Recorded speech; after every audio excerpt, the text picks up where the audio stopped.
There are doors in our lives that never truly shut.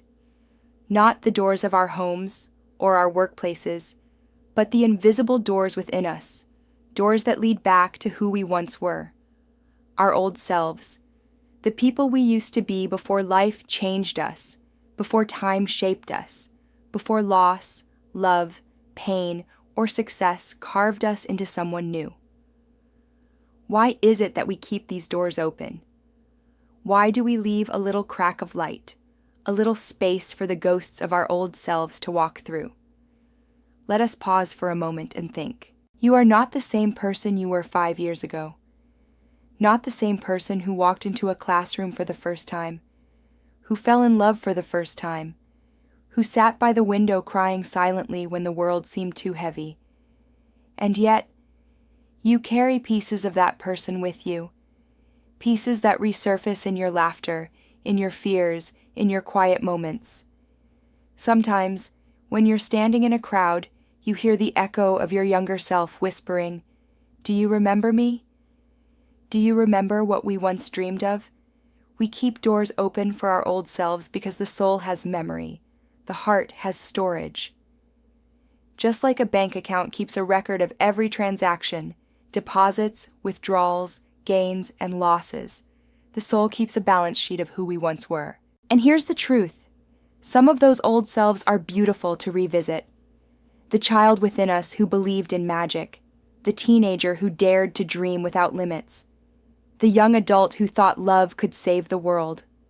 But not every old self is easy to remember. Some carry the pain we thought we buried, the self that endured betrayal, the self that lost someone and never truly recovered, the self that made mistakes we regret, words we wish we hadn't said, choices we wish we could undo, and yet the doors remain open. Why? Because healing requires access. You cannot fully heal what you lock away forever. Sometimes life demands that you revisit those rooms of your soul, not to stay there, but to clean them, to take what is valuable, and to leave behind what no longer serves you. Think about it like emotional retirement planning. When we retire financially, we draw upon the savings we accumulated over decades. Similarly, when we step into emotional retirement, we draw upon the lessons, the scars, the experiences we stored from all our old selves. If we had locked the doors and thrown away the keys, we would lose the very wisdom that our past selves worked so hard to gather. We keep doors open for our old selves because they are our teachers. That version of you who failed, they remind you of humility. That version of you who was innocent, they remind you of purity. That version of you who was hurt, they remind you of resilience. And even that version of you who sinned or made mistakes, they remind you of the possibility of forgiveness, the necessity of compassion, and the miracle of second chances. But there's a danger too. Sometimes the door is too wide open. Sometimes we spend more time with our old selves than with who we are today. We replay conversations in our minds. We live in the what-ifs. We scroll through memories like photographs we can't put away. And in doing so, we miss the present. We miss the person we are becoming right now. So the wisdom is balance.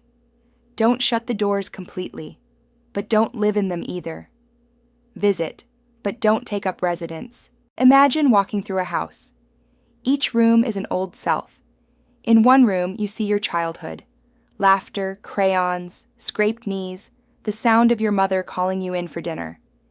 In another, you see your teenage years, music, rebellion, heartbreak, ambition.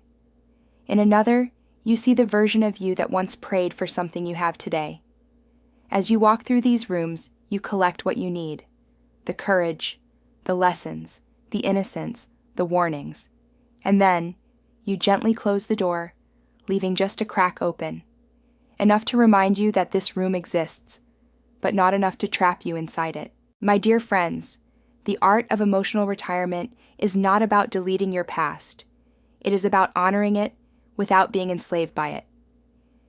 It is about keeping doors open for your old selves because they are not strangers. They are the roots of who you are today. When you find yourself remembering your old self, don't feel guilty. Don't think it's weakness. Instead, ask, what is this version of me trying to teach me? Maybe your younger self is reminding you to dream again. Maybe your hurting self is asking you to finally forgive. Maybe your innocent self is calling you back to simplicity. We keep doors open for our old selves because deep down, we hope for reconciliation. We hope that the child we once were, the youth we once struggled with, the adult we once failed to be, will one day meet the person we are becoming and say, "You did well. You carried me with you. You didn't forget me." And perhaps that's the greatest emotional investment of all. Not money, not status, not possessions, but integration. Becoming whole. Allowing all yourselves, past and present, to sit at the same table, not in conflict, but in peace. So tonight, when you find yourself thinking about your past, don't slam the door. Don't drown in regret. Instead, open it gently. Step inside. Take what you need. Leave what you must. And then return to the present, knowing that the doors are there, not to imprison you, but to remind you of how far you've come. Because one day, in the final retirement, when the soul returns to its creator, you will be asked not just about the wealth you earned, but about the self you nurtured. And on that day, every version of you will stand as a witness. May Allah grant us the wisdom to keep the right doors open, and the courage to finally close the ones that no longer serve our soul's journey.